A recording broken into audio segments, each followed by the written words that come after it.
नमस्कार दोस्तों, जय हिंद। दोस्तों कैसे हैं आप लोग। आपको जानकारी के लिए बता दूं, हम सल्तनत काल डिस्कस कर रहे थे। इसके प्रीवियस वीडियो आप देखना ना भूले, जिसमें हमने गुलाम वंश के पहले शासक कुतुबुद्दीन ऐबक के बारे में डिटेल में डिस्क्राइब किए थे।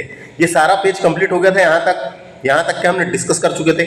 अब हम इल्तुतमिश के बारे में डिस्कस कर रहे थे दोस्तों। तो आइए शुरू करते हैं। प्रीवियस लेक्चर देखने के लिए मेरे चैनल को विजिट कर सकते हैं और मैंने क्या क्या पढ़ाया है वो भी जाके आप देख सकते हैं। तो आइए बातें ना करते हुए ज्यादा शुरू करते हैं। बात करते हैं इल्तुतमिश की। तो आराम शाह की हत्या करके इल्तुतमिश 1211 में दिल्ली की गद्दी पर बैठता है। इल्तुतमिश दिल्ली की गद्दी पर बैठता है। इल्तुतमिश तुर्किस्तान का इलबरी तुर्क था। मैंने बता दिया था, इलबरी बोलते हैं जिसको गुलाम थे, ये सब गुलामी थे, इसलिए इलबरी तुर्क कहलाए, है ना। और सामने के 4 वंश जो हुए वो तुर्क थे, है ना। ऐबक का गुलाम और दामाद था। इल्तुतमिश जो था ऐबक का गुलाम और दामाद था। ऐबक की मृत्यु के समय वहां बदायूं का गवर्नर था। बदायूं का गवर्नर था, इसके बारे में मैंने बता दिया। बदायूं वहां का एक ऐतिहासिक महत्व का शहर और धार्मिक स्थान हुआ करता था। उस टाइम पे उत्तर प्रदेश वाला जो क्षेत्र था, समझ लो अभी उत्तर प्रदेश का क्षेत्र है, वो बदायूं वहां का गवर्नर था, है ना। तो इल्तुतमिश ने क्या क्या काम किया, तो इल्तुतमिश के बारे में आपको जानकारी के लिए बता दूं। इल्तुतमिश ने 1211 से लेकर 1236 तक के शासन किया दोस्तों। 1211 से लेकर 1236 तक के शासन किया। दिल्ली के तुर्क अमीनों ने सुल्तान बनने का इसको आमंत्रण दिया। दिल्ली के तुर्क अमीनों ने इसको सुल्तान बनने का आमंत्रण दिया और इसने 40 तुर्क अमीनों की एक ऐसी मंत्री परिषद बनाई जिसे तुर्क ए चिहलगानी के नाम से, देखो यहाँ लिखा हुआ है, तुर्क ए चिहलगानी के नाम से जाना लगा, निर्माण किया। इल्तुतमिश को दिल्ली सल्तनत का वास्तविक संस्थापक माना जाता है दोस्तों। इल्तुतमिश को दिल्ली सल्तनत का वास्तविक संस्थापक माना जाता है क्योंकि इसने दस्तक मुक्ति का प्रमाण पत्र लिया था। बगदाद का जो खलीफा था उससे भी प्रमाण वैधानिक स्वीकृति प्राप्त की थी। अपने नाम का कुतबा पढ़वाया था इसने, अपने नाम का कुतबा भी पढ़वाया था। सुल्तान की उपाधि भी धारण की थी इसने अपने नाम के सिक्के भी चलवाए दोस्तों। इल्तुतमिश को मौद्रिक प्रणाली का जनक भी कहते हैं क्योंकि इसने चांदी का टका और तांबे का जीतल नामक मुद्राएं चलाई थी। याद रखना है, ये सब मुद्राएं चलाई थी, यहाँ लिखा हुआ है देखो, ये सब मुद्राएं चलाई थी। इसने कुतुब मीनार के निर्माण का कार्य भी पूर्ण किया था और सर्वप्रथम दिल्ली के अमीरों का दमन भी किया था। इसने दिल्ली के अमीरों का दमन भी किया था। जो अमीर लोग इसके खिलाफ षड्यंत्र रच रहे थे उन सब का इसने दमन भी किया था। ये था इल्तुतमिश, है ना। इल्तुतमिश द्वारा चलाए गए सिक्के एक चांदी का था जिसको टका कहते थे और तांबे का था जीतल कहते थे, है ना।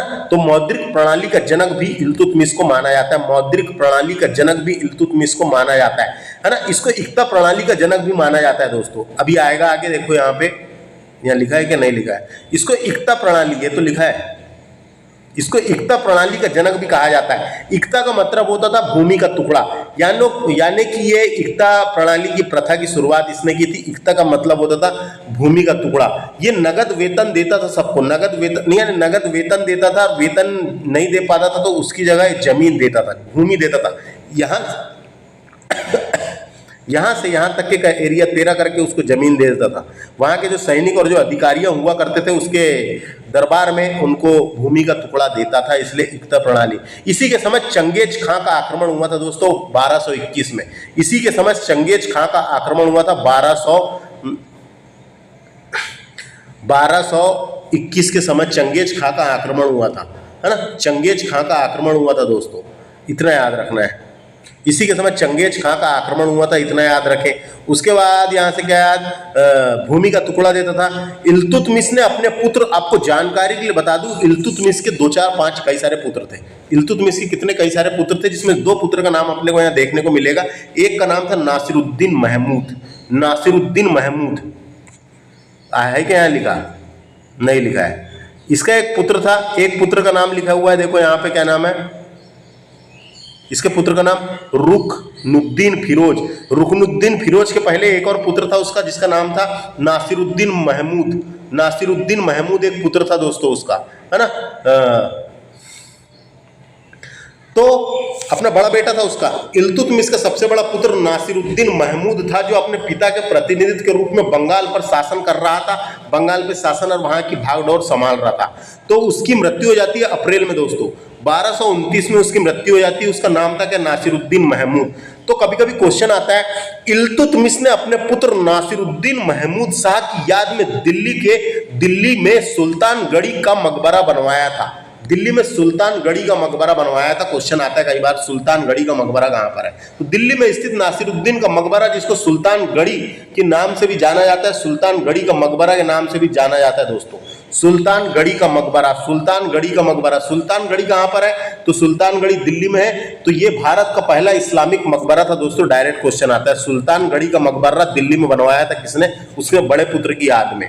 तो इल्तुतमिश ने अपने पुत्र नासिरुद्दीन महमूद शाह की याद में दिल्ली में सुल्तानगढ़ी का मकबरा बनाया था, जो भारत का पहला मकबरा था दोस्तों। जो भारत का पहला मकबरा था, उसके पहले मकबरे बनते ही नहीं थे भारत में। तो भारत का पहला इस्लामिक मकबरा था, भारत का पहला मकबरा था सुल्तानगढ़ी का मकबरा, जो उसके अपने बड़े पुत्र नासिरुद्दीन महमूद शाह की याद में बनवाया था। इल्तुतमिश को मकबरा प्रणाली का जनक भी माना जाता है। इल्तुतमिश को क्या मकबरा प्रणाली का जनक भी माना जाता है दोस्तों, ये याद रखना है। इल्तुतमिश को मकबरा प्रणाली का जनक भी माना जाता है। उसके बाद आपको और क्या क्या क्वेश्चन आ सकते हैं बताता हूं मैं आपको।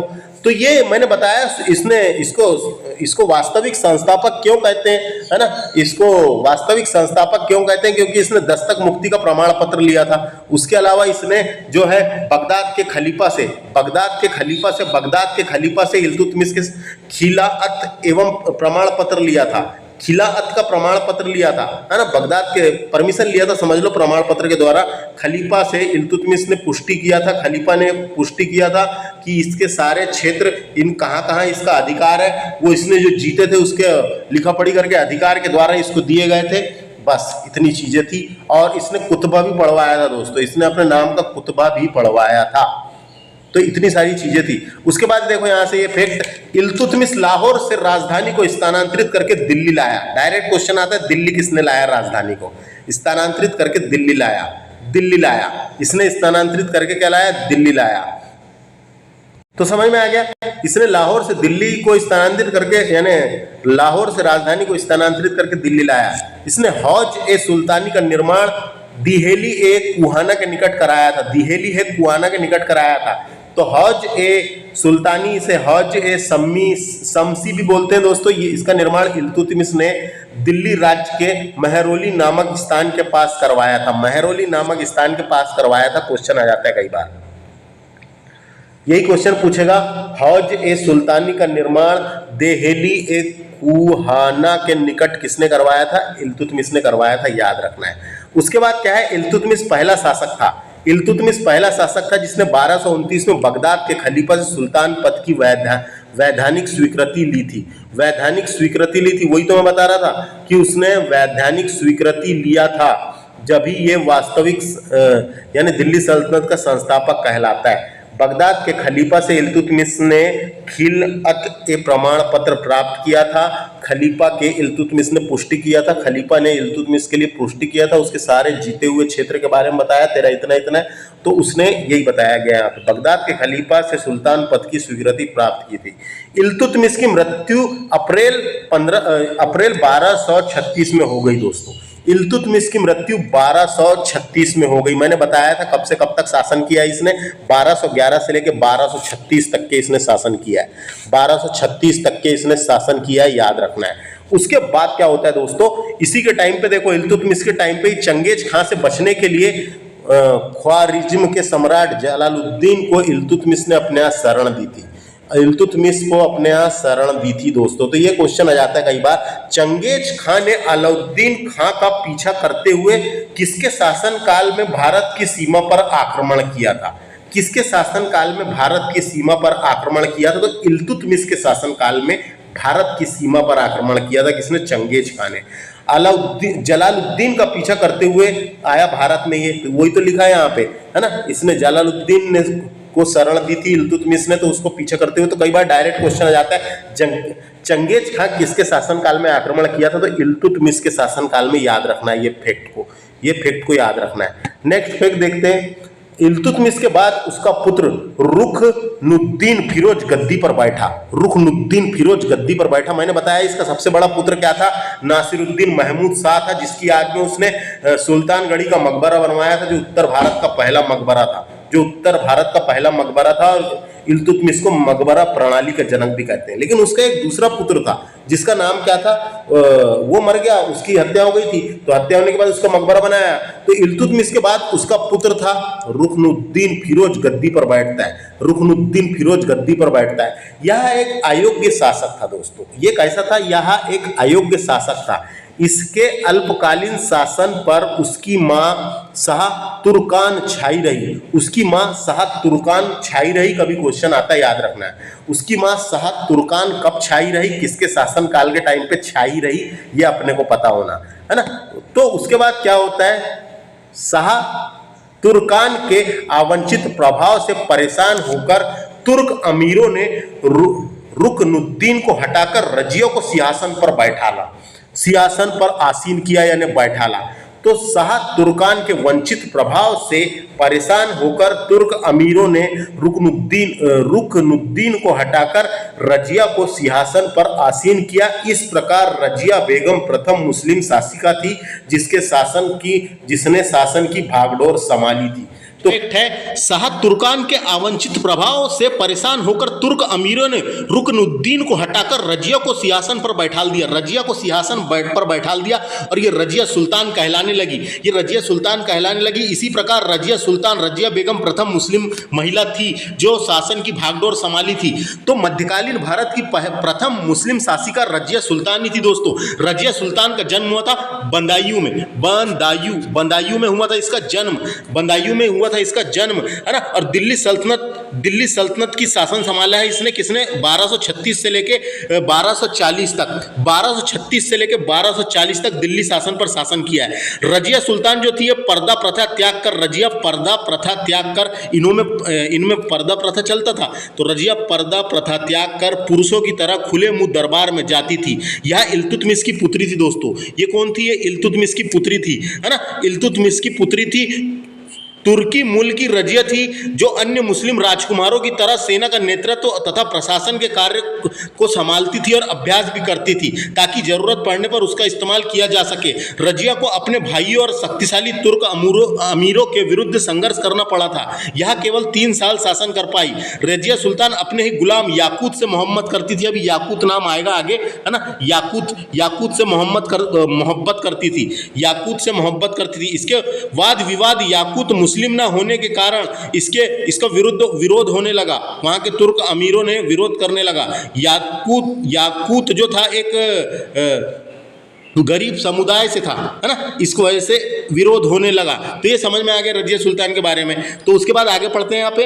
रजिया पर्दा प्रथा त्याग कर पुरुषों की तरह चोगा काबा एवं कुल्हा टोपी पहनकर राज दरबार में खुले मुंह जाने लगी। तो चोगा क्या होता है दोस्तों? तो चोगा आपको जानकारी की बता, चोगा एक गाउन टाइप का होता है जिसको अपन बोल सकते हैं, इसको अपन बोल सकते हैं कोट टाइप का होता है। आपने पिक्चर देखे होंगे कई, जैसे कि अलाउद्दीन खिलजी वाली जो पद्मावती पिक्चर आई थी उसमें वो कैसा कोट टाइप का पहनता है, कोट, उसको बोलते हैं काबा, है ना। चोगा या काबा कभी पूछा जा सकता है। चोगा या काबा क्या है? तो पुरुषों के लंबे आसीन वाला एक स्कर्ट या कोट होता है जो पहनते हैं उन लोग, सुल्तान लोग पहनते थे। तो चोगा काबा, है ना, यानी चोगा जिसको काबा बोलते थे, कोट टाइप का होता था। एवं कुल्हा यानी टोपी, कुल्हा यानी टोपी होती थी दोस्तों। कैसी टोपी होती थी? वो ऊंचे नोक वाली टोपी होती थी जो सुल्तान पहनता था, मुकुट टाइप का होता था, है ना। तो वो सुल्तान पहनता था। तो ये टोपी है, तो ये नाम याद रखना है। चोगा काबा को बोलते थे जो कोट होता था, और कुल्हा टोपी को बोलते थे। टोपी पहनकर राज्य दरबार में खुले मुंह जाने लगी दोस्तों, खुले मुंह जाने लगी। रजिया ने मलिक जमालुद्दीन याकूत को अमीर ए आखुर घोड़ों का सरदार नियुक्त किया था। अमीर ए आखुर बनाया था दोस्तों। अमीर ए आखुर क्या था? ये अमीर ए आखुर अश्वसेना का मुखिया होता है। इसका मतलब अश्वसेना का मुखिया बनाया था, यानी घोड़ों का सरदार नियुक्त किया था। किसको? याकूत को, है ना। याकूत को जमालुद्दीन याकूत से मोहब्बत करती थी। ये जमालुद्दीन याकूत से मोहब्बत करती थी, है ना। तो ये एक गुलाम था, एक गुलामी था ये, है ना। ये एक गुलाम था, इतना याद रखना है, और ये रजिया का करीबी विश्वास पात्र भी था, इसलिए इसको उसने बनाई थी दोस्तों। क्या बनाई थी? अश्वसेना का प्रमुख बनाई थी। तो जब उसको अश्वसेना का प्रमुख बना दी तो नेक्स्ट फैक्ट देखिए, गैर तुर्कों के सामंत बनाने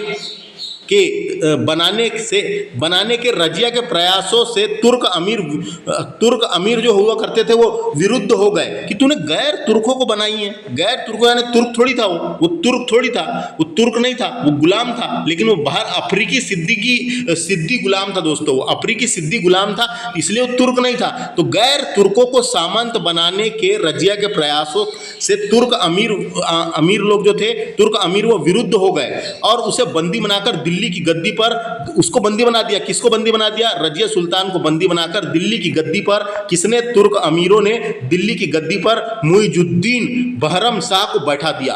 मुइजुद्दीन बहरम शाह को बैठा दिया दोस्तों, यानी रजिया को हटाकर दिल्ली की गद्दी पे मुइजुद्दीन बहरम शाह को बैठा दिया। मुइजुद्दीन बहरम शाह को बैठा दिया, यहां तक समझ में आ गया? मुइजुद्दीन बहरम शाह को बैठा दिया दिल्ली की गद्दी में। तो दिल्ली की गद्दी में बैठा दिया। तो मुइजुद्दीन बहरम शाह के बारे में सुना है, एक मुस्लिम तुर्क शासक था जो दिल्ली का छठा सुल्तान था दोस्तों, दिल्ली का छठवां सुल्तान था ये, है ना, दिल्ली का छठा सुल्तान था। मुइजुद्दीन बहरम शाह को गद्दी पर बैठा दिया तुर्क अमीरों ने। तो उसके बाद क्या होता है? इसको तो बंदी बना लिए थे, किसको? रजिया सुल्तान को तो बंदी बना के रखे थे, रजिया सुल्तान को तो बंदी बना के रखे थे। कहाँ पे बंदी बनाए थे? इसको भटिंडा के जेल में बंदी बनाकर रखा था, रजिया सुल्तान को भटिंडा के जेल में बंदी बनाकर रखा था। तो उसके बाद क्या होता है? बहरम साहब बैठ गया गद्दी पे। तो रजिया की शादी अल्तुनिया के साथ हुई थी दोस्तों, रजिया की शादी अल्तुनिया के साथ हुई थी। तो क्यों हुई थी? तो युद्ध में याकूत मारा गया था, एक युद्ध हुआ था दोस्तों, उसमें याकूत मारा गया था। तो रजिया को अल्तुनिया ने भटिंडा के इस किले में कैद किया था, उसको भटिंडा के किले में कैद कर दिए थे रजिया को। तो इस घटना के बाद अल्तुनिया के तीसरे बेटे बहरम शाह को गद्दी पर बैठा दिया गया था। तो जो बहरम शाह था ये अल्तुनिया का तीसरा बेटा था, उसको गद्दी पर बैठा दिया गया था। किले में कैद रजिया ने मौत से बचने के लिए अल्तुनिया से शादी कर ली। तो रजिया की शादी अल्तुनिया के साथ हुई और इस शादी करने के बाद रजिया ने पुनः गद्दी प्राप्त करने का प्रयास किया, लेकिन वह असफल रही दोस्तों, असफल रही और रजिया की हत्या 13 अक्टूबर 1240 को डाकुओं के द्वारा कैथल के पास हो गई थी दोस्तों। कैथल नाम का जगह उस टाइम पे, अभी वर्तमान में हरियाणा तरफ है, तो कैथल के पास कर दी गई थी। कब की गई थी? 13 अक्टूबर 1240 को। तो देखो, तो अपनी सल्तनत की वापसी के लिए किसने? अल्तुनिया से शादी कर ली थी उसने। तो अपनी सल्तनत की वापसी के लिए रजिया और उसका पति अल्तुनिया ने बहरम शाह से युद्ध किया। जो बहरम शाह था उसका तीसरा पुत्र, उससे युद्ध किया जिससे उसकी हार हुई। फिर दिल्ली छोड़कर उनको भागना पड़ा, किसको? अल्तुनिया को और रजिया को दिल्ली छोड़कर भागना पड़ा। अगले दिन वह कैथल पहुंचे दोस्तों, ये कैथल पहुंचे। अगले दिन वह कैथल पहुंचे जहां उनकी सेना ने साथ छोड़ दिया, किसकी सेना ने? ये रजिया और अल्तुनिया की सेना ने साथ छोड़ दिया। वहां डाकुओं के द्वारा 13 अक्टूबर 1240 को दोनों मारे गए।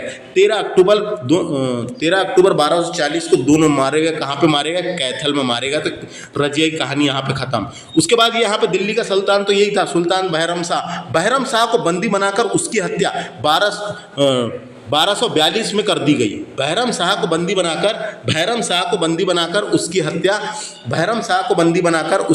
1242 में कर दी गई। उसके बाद दिल्ली का सुल्तान जलालुद्दीन मसूद शाह बना, है ना। ये गुलाम वंश का 7वां सुल्तान था दोस्तों, कौन?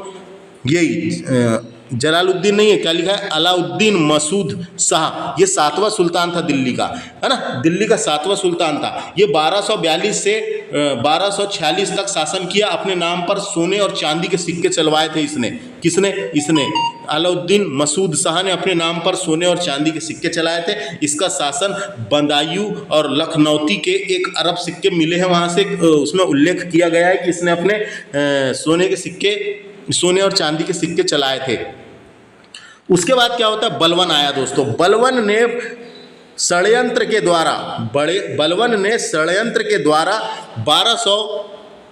46 में अलाउद्दीन मसूद शाह को सुल्तान के पद से हटाकर नासिरुद्दीन महमूद को सुल्तान बना दिया। नासिरुद्दीन महमूद को सुल्तान बना दिया। तो नासिरुद्दीन महमूद तुर्क शासक था जिसका शासनकाल 1246 से लेके 1265 तक रहा है दोस्तों। 1246 से लेके 1265 तक रहा है। जो दिल्ली सल्तनत का 8वां सुल्तान था, जो दिल्ली सल्तनत का 8वां सुल्तान था, यह गुलाम वंश से था, याद रखना है। बलबन के षड्यंत्र के द्वारा 1246 में सुल्तान मसूद शाह को हटाकर नासिरुद्दीन महमूद शाह को सुल्तान बनाया। ये एक ऐसा सुल्तान था जो टोपी सीकर अपना जीवन निर्वाह करता था। बलबन ने अपनी पुत्री का विवाह नासिरुद्दीन से करवाया था। नासिरुद्दीन जो है कुरान की एक आयत लिखकर बाजार में बेचता था। कुरान को लिखकर बाजार में बेचता था। कुरान को लिखकर बाजार में बेचता था। तो उसके बाद नासिरुद्दीन आया। तो नासिरुद्दीन ऐसा सुल्तान था जो टोपी सीकर अपना जीवन निर्वाह करता था। जो टोपी सीता था दोस्तों, ये टोपी बनाता था, टोपी सीता था, है ना। तो नासिरुद्दीन महमूद शाह गद्दी पर बैठा जो कुरान की एक आयत लिखने के पहले 1 टका लेता था। कुरान की एक आयत लिखने के पहले 1 टका लेता था, जो टोपी सीकर अपना जीवन निर्वाह करता था। 1265 में इसकी मृत्यु हो जाती है। 1265 में इसकी मृत्यु हो जाती है। देखो यहीं पे वही लिखा हुआ है। नासिरुद्दीन महमूद ऐसा सुल्तान था जो टोपी सीकर अपना जीवन निर्वाह करता था। बलबन ने अपनी पुत्री का विवाह नासिरुद्दीन महमूद के साथ किया था। नासिरुद्दीन महमूद के साथ किया था। अब जब अपनी पुत्री का विवाह नासिरुद्दीन महमूद के साथ किया था और इसकी 1265 में मृत्यु हो जाती है, तो उसके बाद बलबन शासक बनता है दोस्तों। बलबन, तो बलबन इंपॉर्टेंट शासक रहा है। बलबन जिसका पूरा नाम था गयासुद्दीन बलबन, है ना। तो ये लिखा हुआ है देखो। बलबन का वास्तविक नाम बहाउद्दीन था दोस्तों। कभी आ सकता है। बलबन का वास्तविक नाम क्या था? बहाउद्दीन था। गयासुद्दीन बलबन इसका वास्तविक नाम बहाउद्दीन था। दिल्ली सल्तनत में गुलाम वंश का एक शासक रहा है। ये 1265 से लेके 1286 तक राज्य किया इसने। 1265 से लेके 1286 तक के राज्य किया। जो न्यायप्रिय शासक था दोस्तों। जो क्या था? न्यायप्रिय शासक था, है ना। इल्तुतमिश का गुलाम था। ये कौन था? इल्तुतमिश का गुलाम था। जहां से शासन शुरू हुआ था इल्तुतमिश का गुलाम था। तुर्क ए चिहलगानी का विनाश बलबन ने किया था दोस्तों। तुर्क ए चिहलगानी जो उसने बनाया था, किसने? इल्तुतमिश ने बनाया था। 40 गुलाम सरदारों का संगठन बनाया था जिसे तुर्क ए चिहलगानी के नाम से जाना जाता था। उसका विनाश बलबन ने किया था। उसका विनाश किसने किया था? बलबन ने किया था। क्वेश्चन आ सकता है। उसका विनाश बलबन ने किया था। बलबन ने 1266 में गयासुद्दीन बलबन के नाम से दिल्ली की गद्दी पर बैठा। यह मंगोल के आक्रमण से दिल्ली की रक्षा करने में सफल रहा दोस्तों।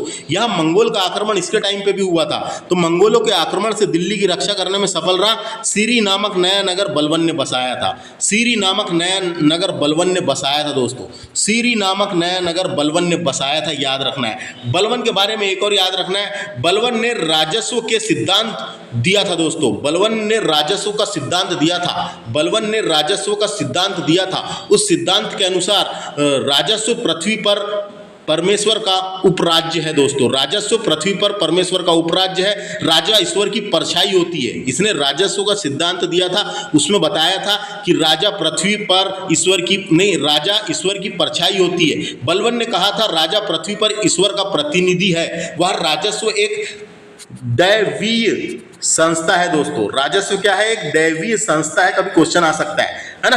किसने कहा था करके? बलबन ने कहा था। बलबन ने कहा था राजस्व पृथ्वी पर परमेश्वर का उपराज्य है। राजा ईश्वर की परछाई होता है। बलबन ने कहा था राजा पृथ्वी पर ईश्वर का प्रतिनिधि है। राजस्व एक दैवीय संस्था है। राजस्व एक दैवीय संस्था है, ये बलबन ने कहा था। उन्होंने ये भी कहा था कि राजा निरकुशता का अवतार है। राजा निरकुशता का अवतार है। उसका मानना था कि राजा की अलौकिक महिमा और स्थिति है जो लोगों की आज्ञाकारिता सुनिश्चित कर सकती है। उसके अनुसार बाहरी गरिमा और प्रतिष्ठा को राजस्व के लिए आवश्यक माना। उसने लगातार उच्च और निम्न कुल के जन्म निम्न कुल में जन्म के बीच भेदभाव पर जोर दिया था दोस्तों।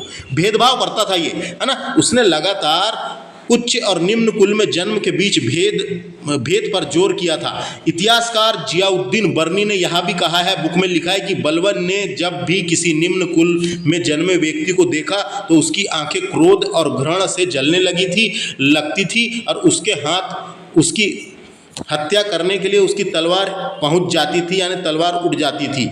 बलबन को विश्वास था कि राजस्व ही महिमा केवल पारसी परंपरा का पालन करने से ही संभव है।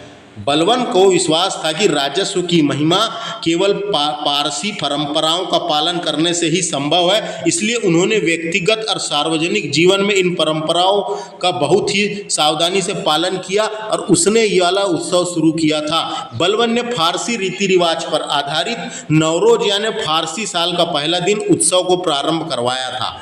फारसी साल का पहला दिन नवरोज उत्सव का प्रारंभ बलबन ने करवाया था। याद रखना है, बलबन ने ही करवाया था, है ना, बलबन ने ही करवाया था दोस्तों, बलबन ने ही करवाया था।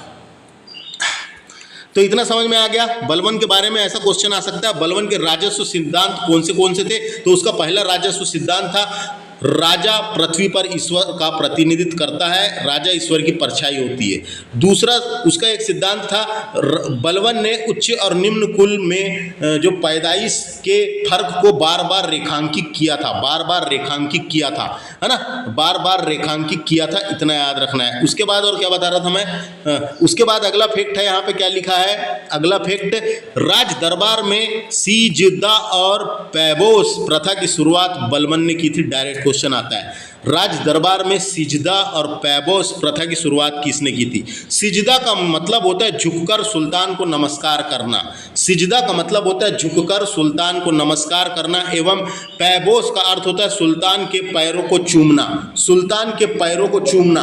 तो उसने कहा था सिजदा यानी सुल्तान यानी दरबार में सबसे पहले आओगे तो झुककर सुल्तान को नमस्कार करना, ये सिजदा था, और पैबोस था सुल्तान के पास जाके उसके पैरों को चूमना। तो समझ में आ गया, सिजदा और पैबोस का मतलब प्रथा की शुरुआत किसने की थी, ये बलबन ने करी थी। याद रखना है, बलबन ने फारसी रीति रिवाज पर आधारित नवरोज उत्सव प्रारंभ किया था। नवरोज फारसी कैलेंडर पर नए साल की शुरुआत का जन्म माना जाता है। ये त्यौहार यानी जश्न मनाया जाता है ये त्यौहार में, यानी फारसी कैलेंडर पर नए साल की शुरुआत का जश्न मनाने वाला त्यौहार है ये नवरोज उत्सव, है ना। नवरोज जिसका फारसी में अर्थ होता है नया दिन, है ना, नया दिन। ईरानी कैलेंडर पर आधारित पहला महीना जो था यानी पहला महीना होता है, यह आमतौर पर ग्रेगोरियन कैलेंडर का 21 मार्च को पड़ता है दोस्तों, 21 मार्च के दिन पड़ता है ये, 21 मार्च को पड़ता है वर्तमान में। तो क्वेश्चन आता है नवरोज उत्सव का प्रारंभ किसने किया था, तो बलबन ने किया था। अपने विरोधियों के प्रति बलबन ने लौह और रक्त की नीतियां अपनाई थी दोस्तों। तो लौह और रक्त की नीति सुल्तान बलबन ने मंगोलों के हमले से निपटने के लिए भी अपनाई थी, और अपने विरोधियों के प्रति तलवार कठोरता और के प्रयोग करते हुए उसने रक्त और लौह की नीति के रूप में जाना जाता है, उसको उसने अपनाई थी कि जो भी मेरे से पंगा लेगा। हालांकि सुल्तान रक्त और लौह की नीति अपनाने में सफल रहा था, है ना, इतना याद रखना है। तो डायरेक्ट क्वेश्चन आता है लौह और रक्त की नीति किसने अपनाई थी करके, तो बलबन ने डायरेक्ट क्वेश्चन आता है। नासिरुद्दीन महमूद ने बलबन को उलूग खां की उपाधि दी थी। डायरेक्ट क्वेश्चन आता है, उलूग खां की उपाधि किसकी थी, तो बलबन की थी। किसने दी थी, नासिरुद्दीन महमूद ने बलबन को उलूग खां की उपाधि दी थी। याद रखना है, उलूग खां की उपाधि दी थी, उलूग खां की उपाधि दी थी। बलबन आखेट अभियान के बहाने अपनी सेना को लंबी दूरी तक कायायाद रखकर दुरुस्त रखता था। तो आखेट अभियान का मतलब होता था शिकार करना, किसी का पीछा करना, अनुसरण करना, किसी के पीछे भागना, ऐसा करवाता था, ये अभियान करवाता था। जो भी उसके पीछे आता था तो उसके पीछे भागो, उसका पीछा करो, उसको ढूंढो, है ना। तो बलबन आखेट अभियान के बहाने अपनी सेना को लंबी दूरी तक क्या लिखा, कवायद का मतलब होता है दोस्तों यहाँ पे परेड करवाता था उसके पीछे, है ना, यानी नियम के कार्यविधि के थ्रू उसको ढूंढना, ये करना, कवायद कराकर दुरुस्त रखता था, यानी दूर रखता था, दूर रखता था, अपनी सेना को खुद से दूर रखता था, ये बताया गया है। कौन से अभियान के? आखेट अभियान के द्वारा। बलबन के दरबार में फारसी के प्रसिद्ध कवि अमीर खुसरो रहा करते थे एवं अमीर हसन रहा करते थे। तो अमीर खुसरो के बारे में आपको जानकारी के लिए बता दूं, अब्दुल हसन यामुद्दीन अमीर खुसरो नाम था इसका। ये 14वीं सदी से लगभग दिल्ली के निकट रहने वाला एक प्रमुख कवि, शायर और गायक और संगीतकार था दोस्तों। उसका परिवार कई पीढ़ियों से राज्य दरबार से संबंधित रहा है। अमीर खुसरो ने 8 सुल्तानों का शासन देखा है दोस्तों। अमीर खुसरो ने 8 सुल्तानों का शासन देखा है कि लोग कैसे सुल्तान कर रहे थे, है ना। ये अमीर खुसरो प्रथम मुस्लिम कवि थे दोस्तों, जो हिंदी शब्द का खुलकर प्रयोग करते थे। उसके बाद बात करेंगे अपन अमीर हसन की। तो अमीर हसन दिल्ली सल्तनत में रहने वाला भारतीय मुस्लिम कवि था, विद्वान और सूफी था दोस्तों। ये चिश्ती गुरु निजामुद्दीन औलिया के शिष्य थे। इतना याद रखना है बस। तो कभी डायरेक्ट क्वेश्चन आता है अमीर खुसरो और अमीर हसन किसके दरबार में थे? तो बलबन के दरबार में थे दोस्तों। तो उसके बाद क्या होता है? बलबन के बाद एक और शासक बना है बीच में। बलबन के बाद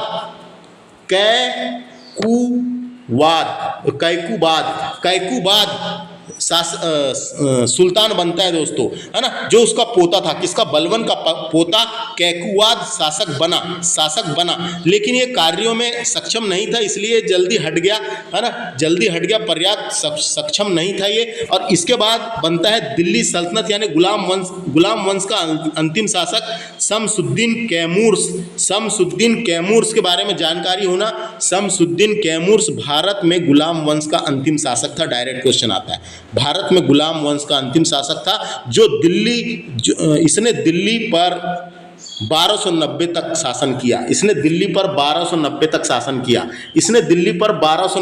शासन किया दोस्तों। कैमूर 3 साल का बालक था, एक जो शासन वहाँ पे रहता था। उसके बाद फिर ये शासक बना बाद में, है ना। उसके बाद क्या होता है? इसको क्या हुआ? जलालुद्दीन खिलजी ने हत्या कर दी इसकी। जलालुद्दीन खिलजी ने हत्या कर दी। ये वाला जलालुद्दीन फिरोज खिलजी ने इसकी हत्या कर दी और 1290 में गुलाम वंश समाप्त हुआ और खिलजी सल्तनत की स्थापना हुई दोस्तों। खिलजी सल्तनत की स्थापना देखो 1290 से हुई। समझ में आ गया? खिलजी सल्तनत की स्थापना 1290 से हुई, याद रखना है दोस्तों। यानी गुलाम वंश का अंतिम शासक यही था, क्या नाम है उसका? शमसुद्दीन कैमूर्स, गुलाम वंश का अंतिम शासक, जिसकी हत्या जलालुद्दीन खिलजी ने कर दी थी। 1290 में कर दी थी। इस तरीके से गुलाम वंश समाप्त हुआ दोस्तों। तो जो जानकारी मैंने यहाँ दिया आपको समझ में आ गई होगी। तो उस तरीके से आप एक बार पढ़ने के बाद उसको रिवीजन कर सकते हैं, है ना। मैंने बताया गुलाम वंश पूरा कंप्लीट करा दिया मैंने। गुलाम वंश के पूरे शासक, लास्ट वाला कौन सा शासक था ये भी जानकारी होना अपने को। और काम की जो मेरे को परीक्षा के हिसाब से इंपॉर्टेंट इन्फॉर्मेशन लगी, जो वनडे एग्जाम और आपको पढ़ने में समझने में आसानी जा सके, वो मैंने बताने की कोशिश किया दोस्तों। लेक्चर कैसा लगा कमेंट कर सकते हैं। मिलते हैं नेक्स्ट लेक्चर में, है ना दोस्तों। व्यूज नहीं आ रहे हैं बिल्कुल, इस वजह से मैं लेट लेक्चर बना रहा हूं। थैंक्स फॉर वॉचिंग, नमस्कार।